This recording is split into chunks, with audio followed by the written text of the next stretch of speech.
Rusia dhe Shtetet e Bashkuara po punojnë për ide të mundshme për një zgjidhje paqeje në Ukrainë dhe për ndërtimin e lidhjeve dypalçe. Ky ishte reagimi i Kremlinit pas deklaratave të presidentit të Shteteve të Bashkuara Donald Trump, i cili tha se ishte i zemëruar me Vladimir Putin. Trump i tha NBC News se ishte shumë i zemëruar pasi lideri rus kritikoi besueshmërinë e presidentit Ukrainës Volodymyr Zelensky dhe presidenti i Shteteve të Bashkuara sugjeroi se mund të vendosë tarifa dytësore prej 25 deri në 50% për blerësit e naftës ruse. Trump më vonë përsëriti për gazetarët se ishte i zhgënjur me Putin, por shtoi, mendoi se po bëjmë progres hap pas hapi. Kur u pyet për komentet e Trump, zëdhënësi i Kremlinit Dmitry Peskov tha se Moska po vazhdon dhe do të punojë me Washingtonin që Putin të mbetet i hapur për kontakte me Donald Trump. Po vazhdojmë të punojmë me anën amerikane para së gjithash për të ndërtuar marrëdhënie tona dypalçe, të cilat u dëmtuan rënd gjatë administratës së mëparshme, tha Peskov, dhe po punojmë gjithashtu për zbatimin e disa ideve që lidhen me zgjidhjen e çështjes së Ukrainës. Kjo punë është duke u zhvilluar, por deri tani nuk ka specifika që mund t'ua them. Ky është një proces i ngadalshëm, ndoshta për shkak të kompleksitetit të tij. Një bisedë telefonike mes Trump dhe Putin, tha ai, mund të organizohet në një kohë të shkurtër nëse është e nevojshme. Megjithatë, asnjë nuk ishte e planifikuar për këtë javë.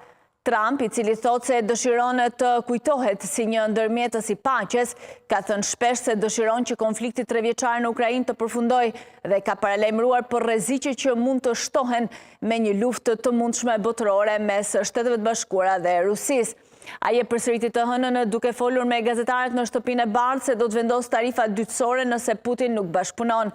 Unë dua të shoh që ai të bëjë një marrëveshje në mënyrë që të ndalim vrasjen e ushtarëve rus dhe ukrainas, por dhe të tjerëve, tha Trump në zyrën ovale. Dua të sigurohem që ai të mendojë se do ta bëjë këtë.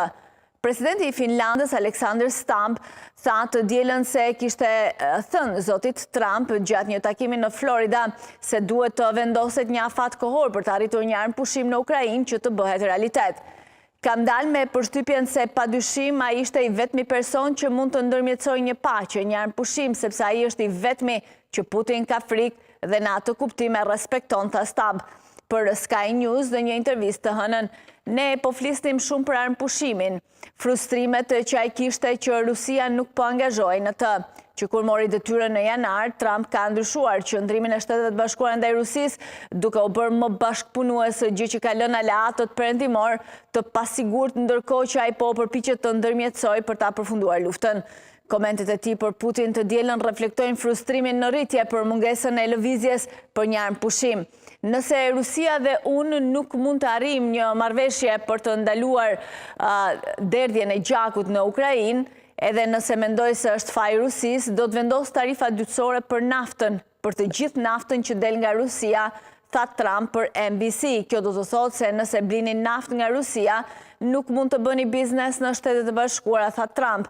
Do të ketë një tarif prej 25% për të gjithë naftën, një tarif prej 25 deri në 50% për të gjithë naftën.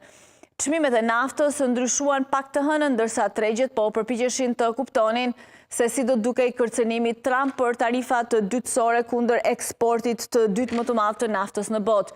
Kina dhe India blejnë rreth 80% të eksporteve të naftës ruse. Tregtarët kinezë thanë se nuk shqetësoheshin nga kërcënimi, ndërsa Pekini tha se bashkëpunimi me Rusinë nuk ishte drejtuar kundër dhe as nuk ndikohej nga palë të treta. India refuzoi të komentonte.